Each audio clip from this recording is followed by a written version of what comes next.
September 19, 1918. A cablegram crosses through Washington, delivered by a Swiss intermediary because Germany and the United States aren't talking to each other directly anymore. They're shooting at each other.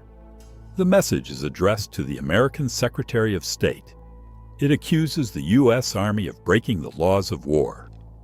And then it does something almost no formal diplomatic protest ever does. It threatens an execution. Any American soldier captured carrying this weapon, or even just carrying its ammunition, forfeits his life. That's the line, word for word in spirit. Not a rifle, not a machine gun, not poison gas, which Germany itself had already unleashed on this exact battlefield 3 years earlier, and somehow found the nerve to lecture someone else about unnecessary suffering. A shotgun.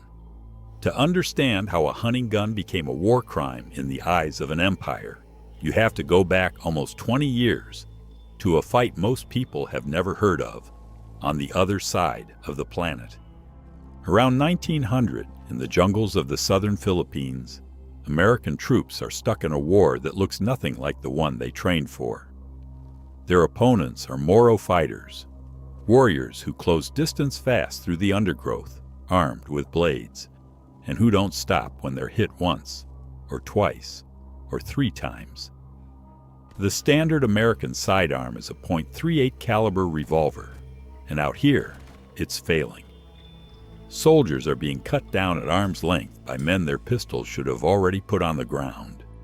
The Army needs something that ends a man instantly, at a range where there's no time for a second shot. Someone remembers a pump-action shotgun sitting in Winchester's catalog, built for duck blinds and clay pigeons, not soldiers. About 200 of them get shipped over. And at knife-fighting range, in the mud and the vines, this ordinary hunting gun does something the revolver never could.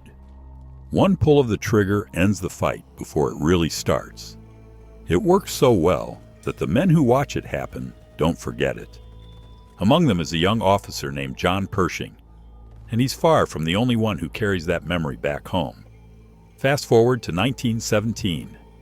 The United States gets dragged into a war in France that's already ground through 3 brutal years, fought in trenches, along zigzagging lines dug on purpose so a blast or a bullet can't travel far before hitting a wall of dirt, which also means the enemy can appear 6 feet away around a blind corner with 0 warning. The standard issue Springfield 1903 is a superb rifle at 300 yards. At 3 feet, with a bayonet locked on the end, it's a liability. Too long to swing through a narrow trench turn, too slow to cycle for a second shot before the man in front of you closes the gap. Pershing is now commanding the entire American Expeditionary Force, and he isn't the only senior officer in that command structure who spent time in the Philippines and watched a shotgun do what a rifle couldn't. When the Ordnance Department starts asking what a soldier actually needs to survive the next 90 seconds of a trench raid, that memory is already sitting in the room. The answer already exists. It's 20 years old. It's sitting on shelves in sporting goods stores across America right now, chambered for birds, not for men. The Winchester Model 1897 is about to go to war. But the gun that wins weekend hunting trips in Ohio isn't built for a German trench yet. Not the barrel, not the grip, not the mechanism underneath it. Something has to change before this hunting gun can survive an environment engineered to kill everything that enters it. If you're into these, the object at the center, not just the war spinning around it. This channel's building a whole series around exactly that idea, so subscribing means you won't miss where this one goes next. Because what the Army is about to do to this shotgun is the reason an empire tries to have it erased from the battlefield. Before this shotgun could kill men in a trench, it had to fail first. Its predecessor, the Model 1893, was John Browning's first attempt at a pump-action shotgun, and it hit the market right as the ammunition industry was switching from black powder to smokeless powder. The 1893's receiver wasn't built to handle the new pressure. Winchester had to recall guns already in customers' hands and swap them out, free of charge, for a redesigned version with a thicker, stronger frame. That redesign is the Model 1897, which means the gun about to walk into a trench isn't a lucky first draft, it's the fix. But a fixed hunting gun still isn't a war gun. Winchester's civilian 1897 ships with a 30-inch barrel, built for swinging on birds 50 yards out. The Army takes a hacksaw to that idea. They cut it down to 20 inches, short enough to clear a trench corner without catching on the dirt wall, light enough to bring up one-handed while your other hand is still gripping a ladder or a wounded man. Then they weld a perforated steel sleeve over the barrel. This is the detail that makes the gun instantly recognizable 100 years later. That cage of little holes running along the top. It's not decoration. Fire 6 rounds fast enough and a bare barrel gets hot enough to brand your palm. The shield lets a soldier grab the front of the gun without cooking his hand. And then there's the bayonet. Someone at Winchester realizes they don't need to design a new blade for this. The company is already manufacturing the long M1917 bayonet by the thousands for the M1917 rifle contract. So they engineer the lug to accept that exact same blade. One supply chain, 2 weapons. A shotgun that can also stab. None of that is the part that actually terrifies people. The part that does is hidden inside the trigger group. A normal pump shotgun has a disconnector or a small piece of metal that forces you to release the trigger and pull it again before the gun will fire a second time, even if you've already racked the next shell. The trench gun doesn't have one. Hold the trigger down, work the pump, and the gun fires the instant the action closes. No second pull required. Soldiers called it slam firing, and it turns a manually operated shotgun into something that behaves for a few frantic seconds, almost like an automatic weapon. Feed that mechanism with what the Army is loading into it. 00 buckshot, 9-lead pellets packed into a single shell. And the math gets ugly fast. 5 rounds in the tube, 1 already chambered, 6 pulls of a trigger that barely needs pulling. That's 54 individual projectiles a single soldier can put into a space the size of a doorway in under 4 seconds. No aiming required in the way a rifle demands it. Just point and empty. It's lethal enough that the Army finds an entirely different job for it before it ever gets used as a weapon of last resort. Soldiers who'd been competitive traps hooters back home, men who could already hit a moving clay disc out of the air, get handed trench guns and positioned specifically to shoot down incoming German grenades before they land. The same shot pattern that shreds a man at close range is wide enough to intercept a thrown object mid-flight. A hunting reflex, repurposed as a bomb disposal technique. But the trench doesn't care how clever your engineering is. It's wet, cold, and constantly filthy, and the standard shotgun shell of 1918 has a paper hull. Sit that paper in mud and moisture for days, and it swells. Just enough to jam solid inside the steel magazine tube. A gun built to unload 54 pellets in 4 seconds can be taken out of the fight entirely by rain. Nobody's solved that problem yet. For now, it's just a weakness men learn to live with, drying shells against their bodies before a raid and praying the tube doesn't jam at the worst possible second. What nobody in the Ordnance Department expects is that the flaw isn't going to be the thing that gets this weapon in trouble. The effectiveness is. Because somewhere on the other side of no man's land, German officers are starting to file reports about American soldiers walking into their trenches with something that doesn't behave like a rifle at all. And those reports are about to travel all the way up to Berlin. By the time German officers start comparing notes on this weapon, they've noticed something specific. American units carrying it don't take casualties in trench raids at anywhere near the rate they should. Someone decides that's worth a formal complaint. On the evening of Thursday, September 19, 1918, Frederick Oederlin, the Swiss chargé d'affaires in Washington, standing in for a government the U.S. isn't speaking to directly, hands a cablegram to Secretary of State Robert Lansing. It's written on behalf of Imperial Germany, and it does two things at once. First, it formally accuses the American Expeditionary Force of violating the laws and customs of land warfare. Second, buried inside the same document, it tells the U.S. government exactly what will happen to any soldier caught holding this weapon or its shells: execution. Germany's legal argument leans on Article 23(e) of the 1907 Hague Convention, the clause banning weapons calculated to cause unnecessary suffering. In their reading, a shotgun loaded with buckshot crosses a line that a rifle bullet doesn't. Sit with that for a second.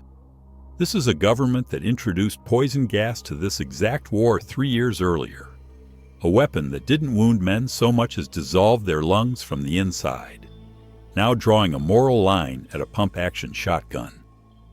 Even people who'd never fired either weapon could smell the hypocrisy. Lansing doesn't rush his answer, and when it comes, it isn't an apology. 9 days later, the reply goes back across the same channel.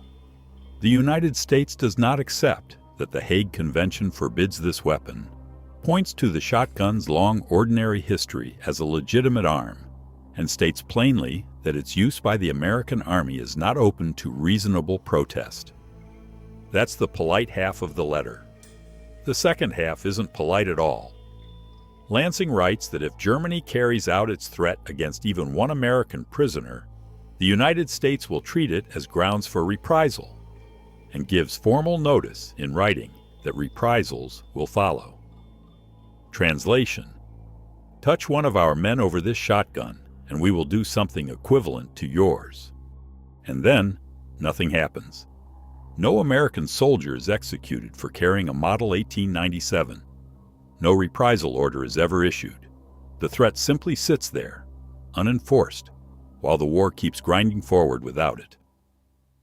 44 days later, on November 11, 1918, the guns go silent everywhere on the Western Front. The armistice arrives before anyone tests who was bluffing. Here's the detail that makes this whole exchange worth remembering. Nobody protests a weapon that isn't working. Armies don't file formal diplomatic complaints about ineffective equipment. They ignore it. The only reason a government sits down, drafts a legal argument, cites a 1907 treaty, and threatens executions over a single model of shotgun is that soldiers on the receiving end are dying to it in numbers that alarm the people writing the reports back to Berlin. Germany didn't write that cablegram because the Model 1897 was a joke. They wrote it because it wasn't. So the controversy isn't the end of this gun story. It's an unintentional review signed by the enemy of exactly how well the engineering in Part 2 worked. And that raises an obvious question nobody in the Ordnance Department has to answer that November tards, because the war ends first. What happens to a weapon that just got accused in writing by a foreign government of being too brutal for warfare? Does the Army quietly retire something that controversial the moment the shooting stops?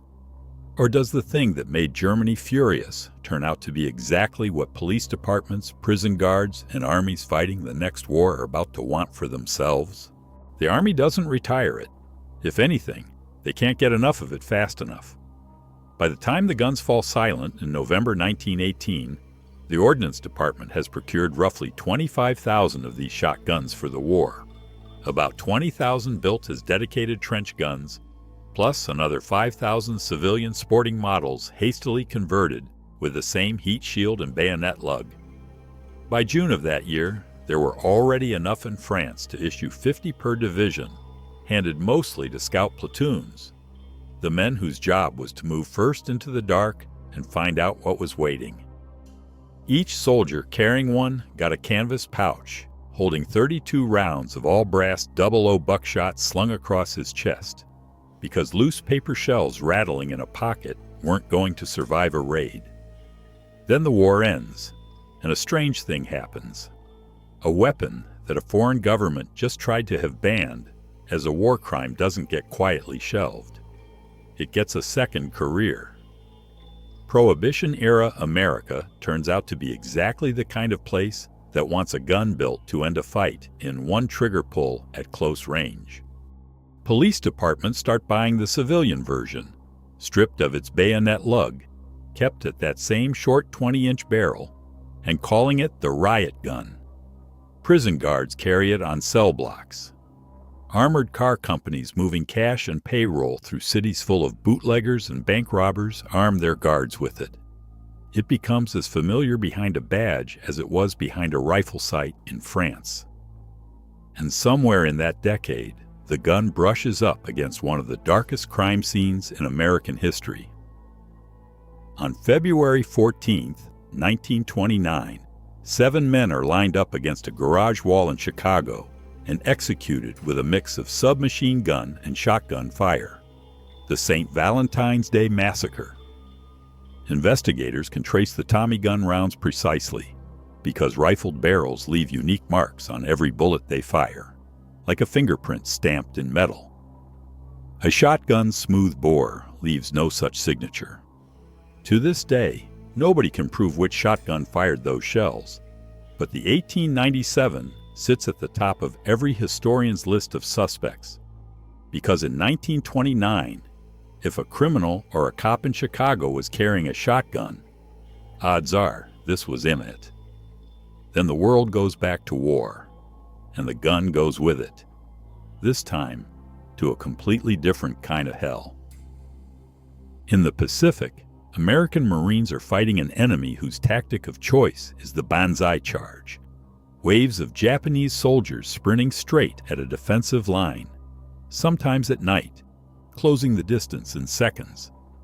It's the trench nightmare of 1918 rebuilt from scratch in a jungle. And the same math that worked 25 years earlier works again. A shotgun that puts dozens of pellets into a doorway-sized space doesn't need precision when the enemy is running directly at you. The old flaw from World War I finally gets fixed here too. The switch to all-brass shells, first adopted out of necessity in the trenches, means the Pacific humidity that once swelled paper hulls into useless lumps no longer jams the magazine tube at the worst possible moment. Worth being honest about one thing, though. By World War II, the 1897 isn't the star of the show anymore. Winchester's newer design, the hammerless Model 1912 trench gun, has become the more common shotgun in American hands by then, cleaner internally and considered an improvement on Browning's original. The 1897 keeps serving anyway, in large enough numbers that nobody would call it retired. Old stock, still lethal, still issued because there's a war on, and a working gun is a working gun regardless of its age. When that war ends, more than 30,000 of these shotguns are still sitting in American arsenals. Nobody scraps them. They get pulled back out for Korea in the early 1950s, and they're still turning up in the hands of American troops in the earliest years of Vietnam, before finally being surplused for good. Trace the line all the way back. A 200-gun emergency order for jungle fighting in the Philippines around 1900 turns into a design that survives 3 wars, a diplomatic threat of execution, a Prohibition-era crime wave, and a Second World War fought on the opposite side of the planet from where it started. Somewhere along that path, this stopped being just a weapon the Army happened to keep reordering. It became something people couldn't stop putting a name to. Right now, somewhere, someone is sitting with a controller in their hands, crouched in a pixelated trench in a World War I video game, reading a weapon description on their screen that quotes an actual German diplomatic threat from over 100 years ago. They probably have no idea it's real. They just know the gun in their hands looks brutal, sounds brutal, and clearly means business. In the multiplayer game Verdun, the in-game text for this exact shotgun states outright that military leaders on both sides considered its use barbaric, and that German forces would execute American soldiers caught carrying it. Someone at that game studio did the research. They knew the story was too good to leave out. That's the strange afterlife of this weapon. It didn't just survive its own century, it became a character. Start with the raw number, because it earns the rest of this part. Between 1897 and 1957, Winchester built 1,024,700 of these shotguns. Not the trench version alone, the full run, sporting models included, but that figure tells you this was never a niche military curiosity. It was one of the most produced shotguns in American history, made across 60 years, 3 wars, a world war in between, and a Prohibition-era crime spree, without the design ever needing a fundamental rethink. And the engineering didn't die with the gun itself. Every slide-action shotgun that came after owes something to what Browning built here. Winchester's own hammerless Model 1912 picked up where it left off. Decades later, the Remington 870 and the Mossberg 500D, the shotguns you'll find in police cruisers and gun safes across America right now, are direct descendants of the same slamfire, tube magazine architecture this weapon proved out in a trench in France. You can't separate the modern combat shotgun from this one. It's not an ancestor in some vague historical sense. It's the blueprint. Then there's the sound. Anyone who's ever heard a pump shotgun cycle in a movie has heard an echo of this gun. Whether the prop on screen is a real 1897 or not, that mechanical care chunk became shorthand in film for things are about to get violent, and it started here. The silhouette does the same work. The perforated barrel shield and that long bayonet jutting off the front are instantly readable, even to people who've never held a firearm in their life. Filmmakers use it precisely because audiences already know what it means without being told. It shows up where you'd expect it to. In the 1989 Pacific War film Farewell to the King, it's the only weapon of its kind on screen, wielded during a jungle massacre sequence. One gun standing in for an entire era of close-quarters warfare. It's in Call of Duty, World at War, handed to players storming beaches the actual weapon once helped take. Westerns use it. Crime dramas use it. Almost a century after Winchester stopped shortening barrels for the U.S. Army, this shotgun still gets cast as the gun you don't want pointed at you. And the market backs up every bit of that reputation. A genuine, documented military trench gun, the real thing, stamped with wartime ordnance marks, can sell for several $1,000s to collectors, which is exactly the kind of price that also breeds fakes, forged stampings on ordinary commercial guns sold as battlefield relics. The demand runs so deep that in recent years the manufacturer Cimarron Firearms announced it was building a modern reproduction from scratch, because an entire generation of collectors who'll never touch an original still want to hold something close to it. So here's where this circles back to where it started. In September of 1918, a government sat down, cited international law, and drafted a formal demand that soldiers be executed simply for carrying this shotgun. That's not a footnote. That's the most extreme reaction a state can have to a piece of equipment short of declaring war over it directly. And it didn't work. Not the threat, not the diplomatic pressure, not 80 years of the gun quietly aging out of active service. If anything, it did the opposite of what Germany wanted. It's the reason this story gets told at all. If this is the kind of story you're here for, not the war itself, but the object sitting at the center of it, and everything that had to go right and wrong to make it legendary.